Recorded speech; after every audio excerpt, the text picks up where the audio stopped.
Meenakshi Faculty of Occupational Therapy. Admissions open for BOT and MOT. Apply now.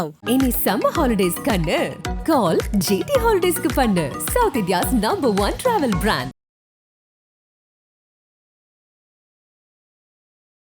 AIADMK பொறுத்த வரைக்கும் 40 இடத்துலையுமே அவங்க தோத்துருக்குறாங்க. எப்படி பார்க்குறீங்க? இல்லை, அதிமுகவுக்கே இது கிட்டத்தட்ட 3வது தோல்வி. 40-40ங்கிறது கிட்டத்தட்ட. இது நீங்கள் என்ன சமாதானம் சொன்னாலும் அது அவர்களே ஏமாற்றுவதாக தான் அமையும். கேபி முனுசாமி பேட்டி கொடுத்தாரு. அவர் சொல்லும்போது பாஜக குறித்தோ ஓபிஎஸ் குறித்தோ வேறு விதமான கருத்து. எப்போதுமே கேபி முனுசாமி ஒற்றுமையை விரும்புவர் அல்ல. இன்னைக்கு நான் சொன்னேன், பூட்டி அறைகளுக்குள் வேலுமணி சொல்லியிருந்திருப்பார், எடப்பாடி கேட்காமல் இருந்திருப்பார். இன்னைக்கு வெளிப்படையாக பிரஸ் மீட் வச்சு சொல்றாரு. எல்லாரும் ஒற்றுமையை பற்றி பேசுகிற போது அல்ல தோல்வியை பற்றி கவலைப்பட்டு இருக்க போது நாங்கள் எடுத்த முடிவு சரிதான். ஓபிஎஸ் போய் அண்ணாமலை கிட்ட போய் நிற்கிறாரு. ஓபிஎஸ் எங்கே சார் போய் நிற்பாரு? எடப்பாடி கிட்ட போய் நிற்பாரு. 2026 மிகப்பெரிய ஒரு இன்னும் வளர்ச்சியை நோக்கி தான் நாம் தமிழர் கட்சி நகரும். அதான் அவருடைய மனமாற்றம் தொடங்கிடுச்சுல்ல. தம்பி விஜயோடு இணைந்து செயல்பட தயாராக இருக்கேன்ட்டார்ல. ஆலம்பூரா தெருவிலே பேசிட்டு இருக்காரு. சீமான் குரல் சட்டமன்றத்திலையும் ஒழிக்கணும், நாடாளுமன்றத்திலையும் ஒழிக்கணும். தென் சென்னையில் டெபாசிட் போகுது சார், மத்திய சென்னையில் டெபாசிட் போகுது, தலைநகரில் 2 தொகுதியில் டெபாசிட் போகிற அளவுக்கு அந்த கட்சி இருக்குன்னா நிஜமாகவே எடப்பாடி மற்ற எல்லா ஈகோவையும் தள்ளி வச்சுட்டு ஒரு பொது நலனை கட்சி நலனை மனசில் வச்சு சுய பரிசோதனை பண்ணணும். அதிமுகவுடைய வாக்கு சதவீதம் 25%க்கு கீழ் குறைந்தால், ஒரு முழுமையான தோல்வியை அடைந்தால் கழக குரல் கிளம்பும்னு சொன்னேன். அந்த கழக குரல் அதிமுகவை பிளவுபடுத்துவதற்கான குரலாக இருக்காது. மாறாக அதிமுகவின் ஒற்றுமையை நோக்கிய பயணத்தின் தொடக்க புள்ளியாக இருக்குன்னு ஒரு 10-15 பேட்டிகளில் சொல்லிட்டேன்.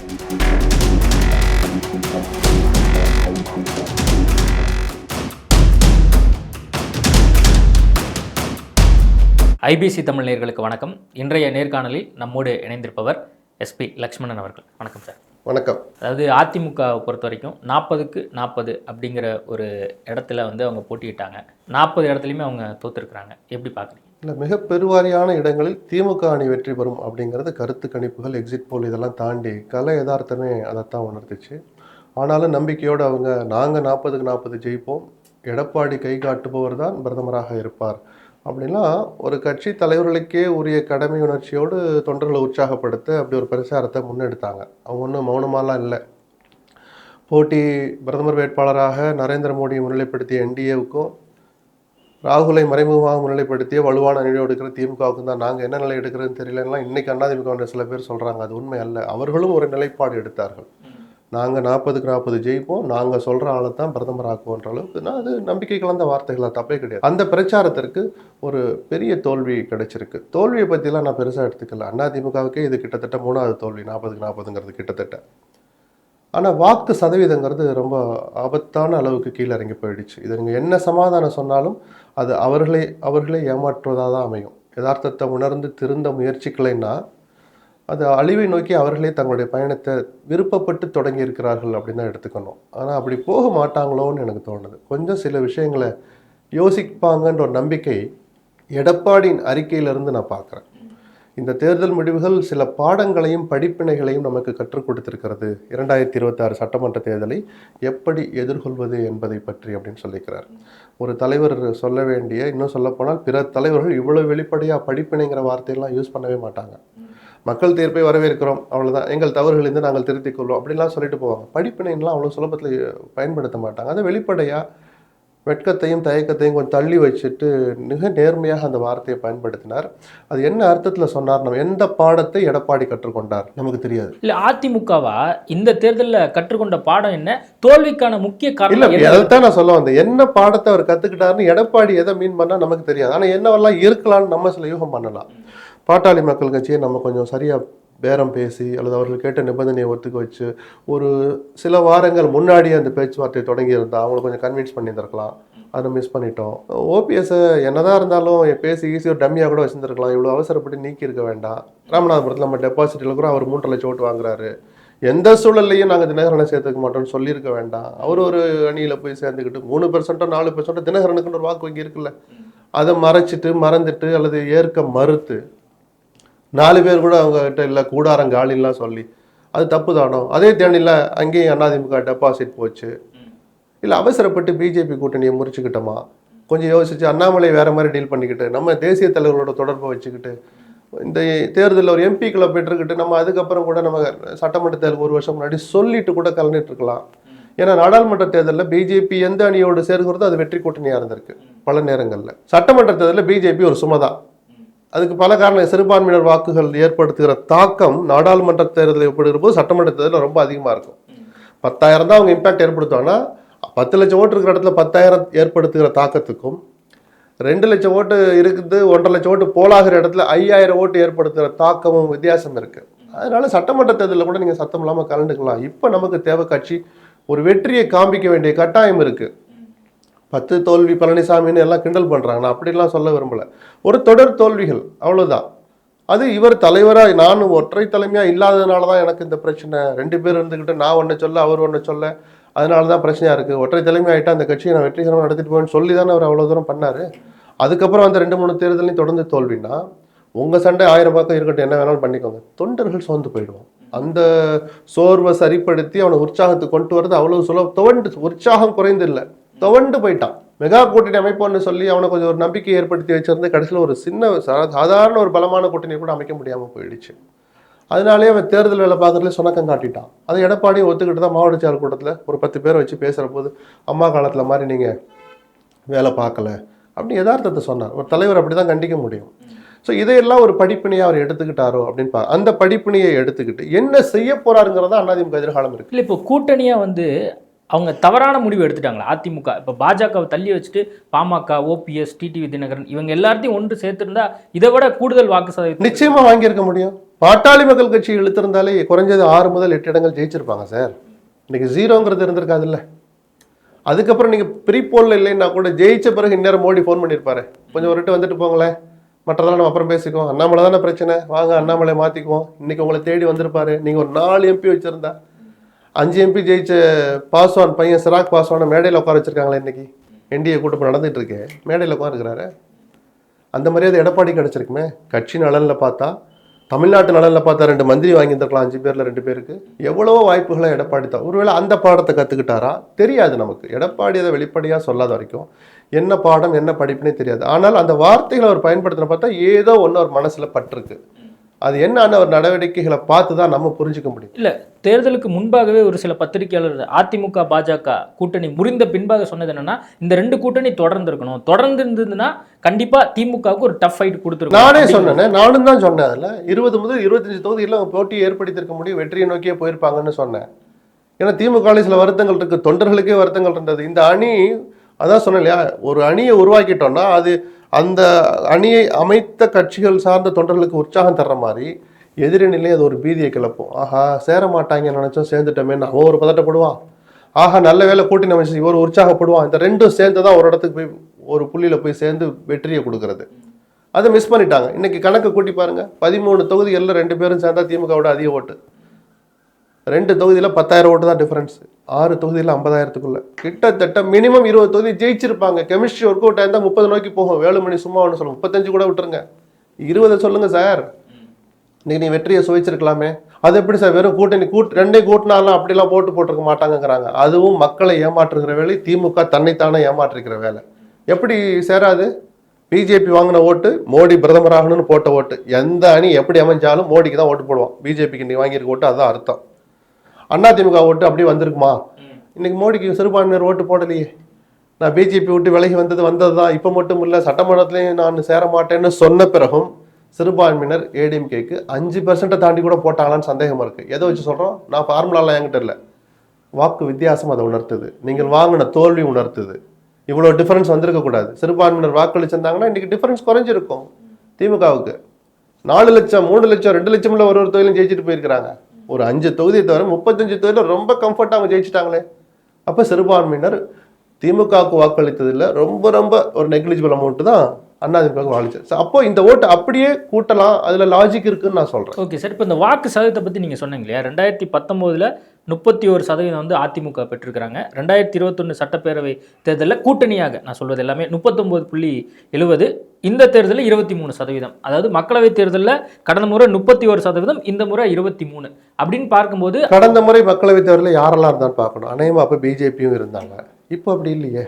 பெரிய கட்சி ஒன்றுமே இல்லையே. தேமுதிக வாக்கு வங்கி 3 1 பங்கா சுருங்கிடுச்சு. அதை அவங்க ஏற்றுக்கிறாங்களோ இல்லையோ, யதார்த்தம் அதுதான். அப்போ அதனால சொன்னேன் தொண்டர்கள் சோர்ந்து போனதுக்கு அது ஒரு காரணம்னு சொன்னேன். இப்போ நீங்கள் இந்த அணி ரெண்டு பேரும் ஒன்றா இருந்தாலும் ஏதோ அதிமுக பிஜேபி இல்லை, அதிமுக பிஜேபி பாமக தேமுதிக, எடப்பாடி மனசு வச்சிருந்தா ஓபிஎஸ் தினகரனும், இல்லாட்டி அவங்க தனியாக அது என்னன்னு அப்புறம் கூட அவங்கள விட்டுட்டு பார்த்தா கூட இது பலமான அணி சார். 20 இடங்கள் இன்னைக்கு வெற்றி பெற்றதா இன்னைக்கு காட்சியே டோட்டலாக மாறி இருக்கும். அந்த வாய்ப்பை தவற விட்டுட்டாங்க. இதுல இருந்து பாடம் கற்றுக்கிட்டு போனாங்கன்னா அதிமுகவுக்கு நல்லது. ஆனால் இதை வச்சுக்கிட்டு 9 தொகுதியில் டெபாசிட் போச்சு. நிஜமாவே அவமானகரமான ஒரு உண்மை அது.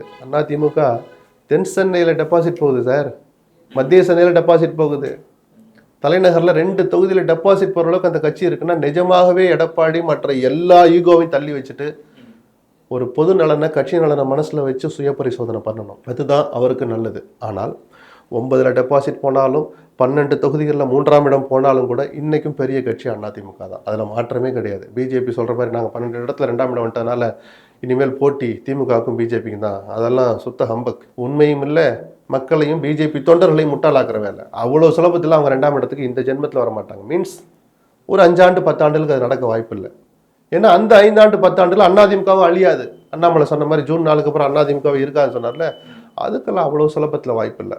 ஏன்னா அந்த அளவுக்கு எடப்பாடி தன்னை திருத்திக்கணும். அதான் அப்போ அந்த ஈகோலாம் தள்ளி வச்சுட்டு எடப்பாடி பழனிசாமி வந்து ஒரு அடுத்த முடிவை எடுக்கிறதுக்கான ஒரு காலம் சூழல் இப்போ வந்துருச்சு. வந்தா அவருக்கும் நல்லது, கட்சிக்கும் நல்லது. இல்லாட்டி யார் அதெல்லாம் இல்லை, தோல்விகளை பார்த்து நாங்கள் பார்க்காத தோல்வியா அப்படின்னு தொண்டை உதறி தோல்ல போட்டு போய்கிட்டே இருந்தாருன்னா தொடர்ந்து தோல்வி தான். ஓபிஎஸ் அறிக்கை ஒன்று நேற்று விட்டாரு, தொண்டர்களை தோல்விக்கு பழக்காதீங்க, அது பாவச் செயல்னு சொன்னார்.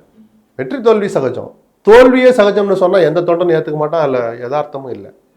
அதெல்லாம் எடப்பாடி மனசில் வச்சு பார்க்கணும். மற்றபடி எது நடந்தாலும் அவர் தானே பொறுப்பு. இல்லை, இப்போ எடப்பாடியினுடைய உணர்வாக தான் நேற்று எஸ்பி வேலுமணி வந்து அந்த கருத்து தெரிவிக்கிறாரா? ஒருவேளை பாஜக கூட்டணி தொடர்ந்து இருந்தா 30-35 இடங்கள்ல சார், நான் இங்கே பாருங்க, இது உணர்வுன்னு சொல்றேன். நான் என்ன சொன்னேன் தேர்தல் முடிவுகளுக்கு முன்னாடி, நான் என்னுடைய எல்லா பெட்டிகளையும் எடுத்து பாருங்க.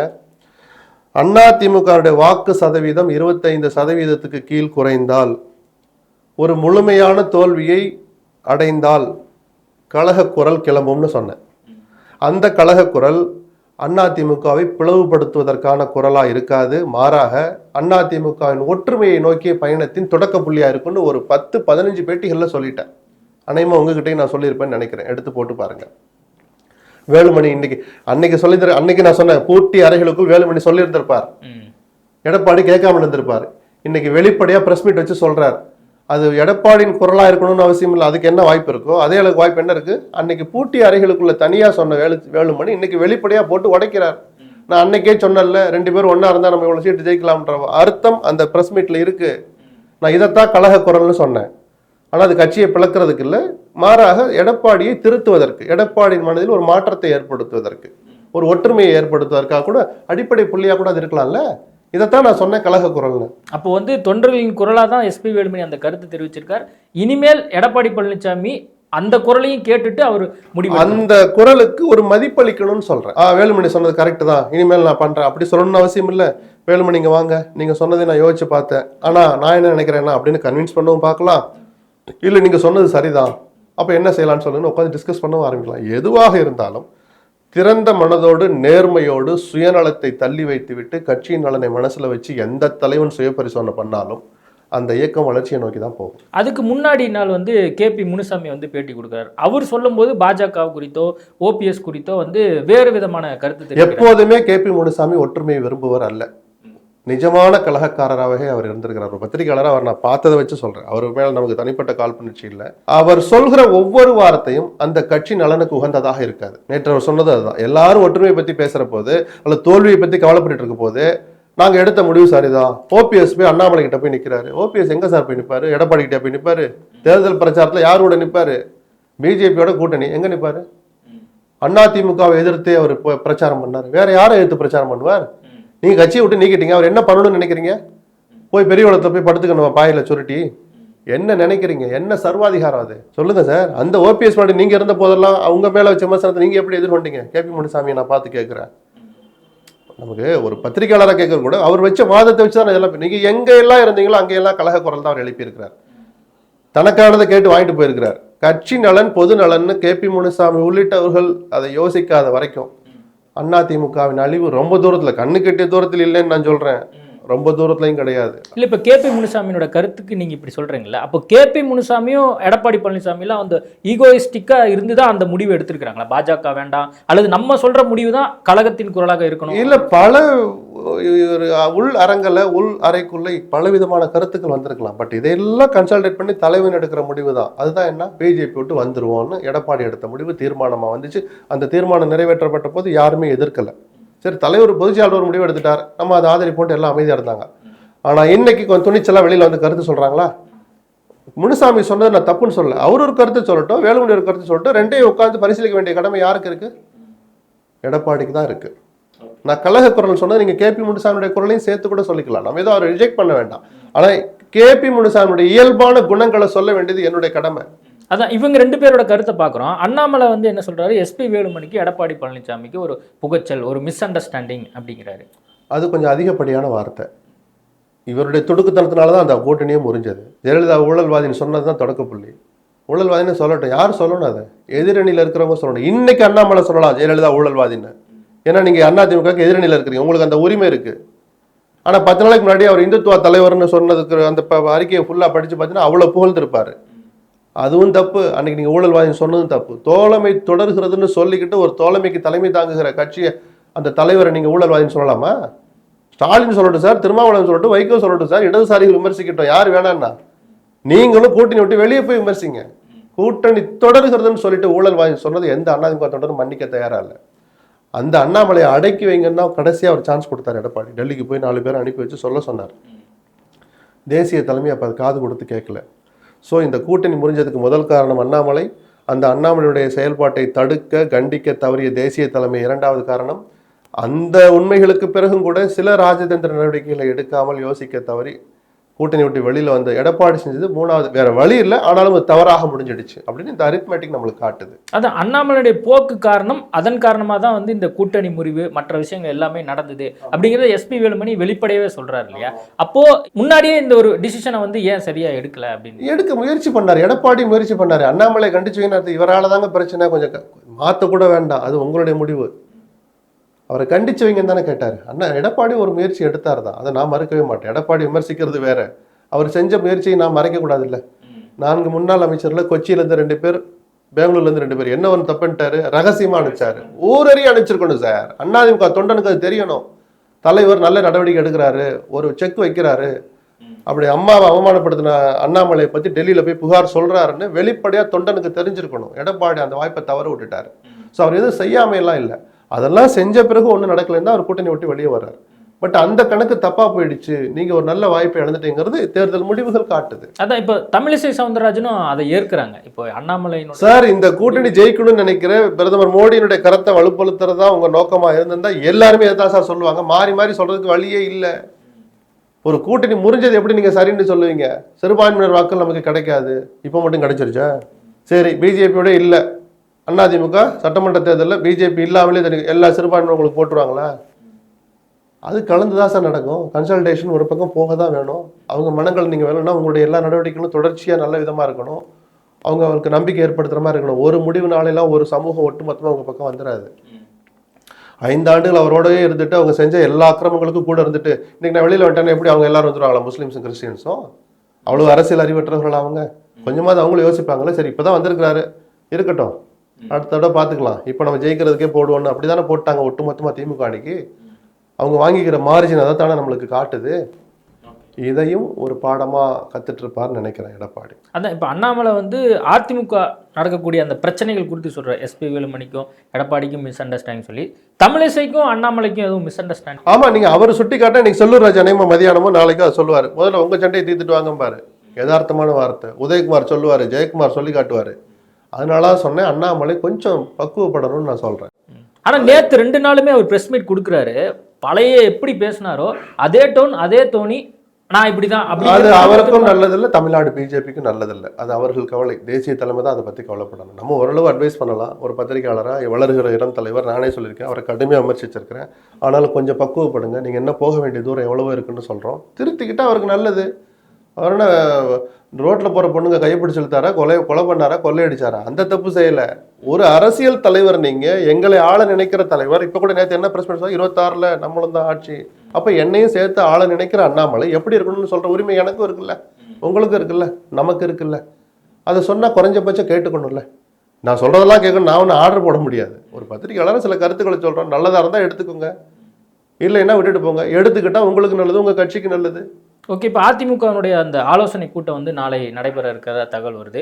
அடுத்த கட்ட நகர்வு எப்படி இருக்கும்? இப்போ டிடிவி தினகரனையோ ஓபிஎஸ்ஸையோ எல்லாமே வந்து எடப்பாடியினுடைய நடவடிக்கைகள் அவருடைய மனசுல தான் இருக்கு. இப்போ அவருடைய பெருந்தன்மை, அவருடைய பார்வை அவர் வருவார் தெரியல. அதைத்தான் நான் சொல்றேன், எடப்பாடியின் கைகள்ல இருக்கு. வருவாரா? நீங்க எடப்பாடி தான் போய் கேட்கணும்.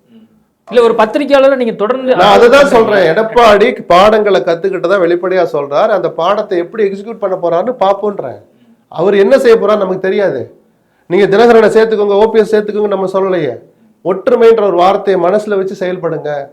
அவங்களை நீக்கினதுனால ராமநாட்டிலையும் தேனியில் நீங்க என்ன சாதிச்சிங்க, அவர் அதையும் யோசிக்கணும். சுய பரிசோதனை பண்ணும்போது அதை விடுங்கப்பா அப்படின்ட்டு கடந்து போனார்னா இன்னும் திருந்தலைன்னு அர்த்தம்.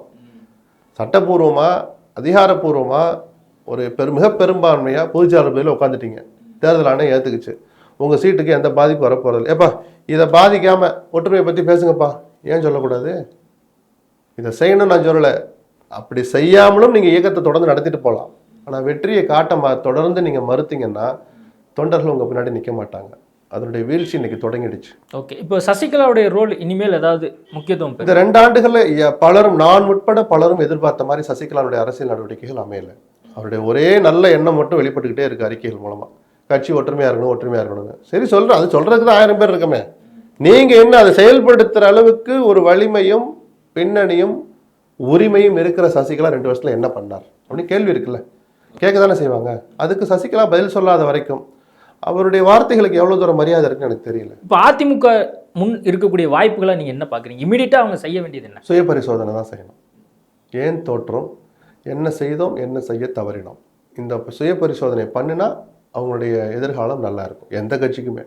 நாம் தமிழர் கடந்த பல 10 ஆண்டுகளில் எந்த கட்சியும் 8% நிரூபித்து ரெகக்னேஷன் வாங்கினதே இல்லை. அரசியல் அங்கீகாரம் கட்சியாக, மாநில கட்சியாக. ஒரு 30-40 ஆண்டுகளில் முதல் முறையாக நாம் தமிழர் அதை வாங்குறாங்க. எம்பிக்கள் கணக்கை காமிச்சு பாமக வாங்குச்சு, எம்எல்ஏக்கள் கணக்கு காமிச்சு தேமுதிக வாங்கிடலாம். ஓட்டு சதவீதத்தை காமிச்சு எனக்கு தெரிஞ்சு நாம் தமிழர் தான் முதல் முறையாக வாங்குறாங்க. அந்த நாம் தமிழரும் சுய பரிசோதனை பண்ணணும். இப்போ நமக்கு சின்ன வந்துடுச்சு, ஒரு வசதிகள் வந்துடுச்சுன்னு உட்கார முடியாது. ஏன் நம்மளுக்கு பொதுமக்கள் வாக்களிக்க மாட்டாங்க? அவருக்கு போடுற ஓட்டில் 90% இளைஞர்கள், இளம் பெண்கள் தான் போட்டுட்டு இருக்கிறாங்க. அதனால சின்னத்தை பற்றி கவலைப்படாதீங்க. நான் சொன்னேன்னா எந்த சின்னம் வாங்கினாலும் 6%, 8% போட்டுக்கிட்டு தான் இருப்பாங்க. தேடி அரை மணி நேரத்தில் கண்டுபிடிச்சிருவோம். அண்ணன் சின்னம் என்னது, அது பிரச்சனையே இல்லை, உங்களுக்கு வந்துக்கிட்டு தான் இருக்கும், இந்த 8 போதுமா? அப்போ பொதுமக்கள் உங்களை நோக்கி வரல. ஏன் வரலன்னு அவர் சுய பரிசோதனை பண்ணணும்னு சொல்கிறேன். அதான் சார், இப்போ அதிமுக பற்றி சொன்னீங்க. இப்போ நாம் தமிழர் பற்றி நீங்கள் சொல்லும்போது கடந்த ஒரு சில ஆண்டுகளில் வந்து தொடர்ந்து அதனுடைய வளர்ச்சிங்கிறது இருந்துகிட்டே இருக்கு இல்லையா? அடுத்து இப்போ நீங்கள் சுய பரிசோதனை பண்ண வேண்டிய இடத்துலையும் சீமான் நாம் தமிழர் இருக்குது அப்படிங்கும்போது அப்போ 2026 மிகப்பெரிய ஒரு இன்னும் வளர்ச்சியை நோக்கி தான் நாம் தமிழர் கட்சி நகரும். அதான் அவருடைய மனமாற்றம் தொடங்கிடுச்சுல்ல. தம்பி விஜயோடு இணைந்து செயல்பட தயாராக இருக்கேன்ட்டார்ல, அதுதான் சொல்கிறேன் நான். அந்த 8%க்கு ஒரு பிரயோஜனம் இருக்கணும். யாருக்கிட்டே அது அடிமையாக இருங்க, இல்லாட்டி யாராவது 2 அடிமையை உங்ககிட்ட வச்சுக்கோங்கன்னு நான் சொல்லலை. இந்த உழைக்கிற தம்பிமார்கள் இருக்க, சீமானுடைய தம்பிமாருடைய உழைப்புக்கு ஒரு மரியாதையும் அங்கீகாரமும் கிடைக்கணும். காலம் பூரா தெருவிலே பேசிட்டு இருக்கக்கூடாது. சீமான் குரல் சட்டமன்றத்திலையும் ஒழிக்கணும், நாடாளுமன்றத்திலையும் ஒழிக்கணும். அதுக்கான ஒரு ஏற்பாடு தான் கூட்டணி அரசியல்னு எல்லாரும் இறங்கி வர்றாங்க. அது ஒன்றும் கேவலம் கிடையாது. உங்களுடைய அடிப்படை கொள்கைகள் தகராமல், உங்களுடைய அடிப்படை கொள்கைகளை கை வைக்காமல் ஒருவர் வந்தாலும் நீங்கள் தாராளமாக சேர்த்துக்கலாம். அந்த மைண்டுக்கு சீமான் வந்துட்டது தான். இன்னும் கொள்கை என்னன்னு கூட சொல்லாத விஜயை நான் சேர்த்துக்க தயாருங்கிறாரு, அவரோட இணைந்து செயலாற்ற தயாருங்கிறாரு. ஒரு வகையில் அது கரெக்டுன்னு நான் சொல்லுவேன். அதான் இந்த தேர்தலில் வந்து நாம் தமிழர் மற்ற கட்சிகளை அந்த வாக்கு பெறக்கூடிய இடத்துல அவங்க ஸ்பாயில் பண்ணியிருக்கிறாங்கன்னு நீங்கள் நினைக்கிறீங்களா? அவர் வாங்குற ஒரு விஷயம் ஓட்டுமே மற்றவங்களுடைய இதில் இருந்தானே சார் வருது. இன்னைக்கு பிஜேபி 18% வாங்கியிருக்காங்க. திமுக வாக்கு சதவீதம் நாடாளுமன்றத்தை ஒப்பிடுற போது 5-6% குறைஞ்சிருக்கு. ஸோ அங்கேருந்து 2% வந்திருக்குது. அதிமுக கிட்டத்தட்ட 7-8% குறைஞ்சி போச்சு. அதுவும் அங்கே சீமானுக்கு போயிருக்கு, பிஜேபிக்கு போயிருக்கு. மொத்தம் 100 ஓட்டு இருக்கு சார். ஒரு தேர்தலுக்கு அவங்க இங்கிட்ட இருக்கு யாரு பிரச்சார பலத்தில் கூட்டணி பலத்தில் தக்க வச்சுக்கிறாங்க, ரொம்ப சேதாரம் வராமல் பார்த்துக்கிறாங்கிறதா பர்சன்டேஜ் கணக்கு. இது ஒன்றும் பெரிய கம்பசூத்திரமெல்லாம் கிடையாது. இந்த முறை நாம் தமிழருக்கு 2% கூட கிடைச்சிருக்கு. இந்த முறை நாம் தமிழர் அதிகமாக வாக்கு பெற்றிருக்காங்க. இது குறித்து அண்ணாமலைட்டு கேட்கும்போது அவங்களுடைய நேர்மையை பாராட்டுறேன். காசு கொடுக்காம வந்துச்சு இல்ல. நான் கேட்கறது அது மட்டுமே போதுமான்னு கேட்குறேன். அதே சீமான திட்டினவர் தான் அண்ணாமலை, இன்னைக்கு பாராட்டுறாரு. அது ஒடுங்க, அது ஒரு நாள் கூத்து, ஒரு நாள் பாராட்டமாக திட்டுறாரு. பட் நடந்த ஒரு நல்ல விஷயத்த வாழ்த்துறது ஒன்றும் தப்பு கிடையாது. அதை தாண்டி சுய பரிசோதனை பண்ணணும்னு சொல்கிறேன் நான். சீமானுக்கு அந்த 8% போதுமா? சரி, அடுத்த தேர்தலில் 10 வந்தால் போதுமா உங்களுக்கு? அதனால என்ன பிரயோஜனம்? ஓகே சார், நிறைய விஷயங்கள் குறித்து பேசியிருக்கோம். நேர்காணல் கொடுத்ததுக்கு மிக்க நன்றி. நன்றி. Meenakshi Faculty of Occupational Therapy. Admissions open for BOT and MOT. Apply now. இனி summer holidays கண்ணு கால் GT Holidays க்கு பண்ணு. South India's #1 travel brand.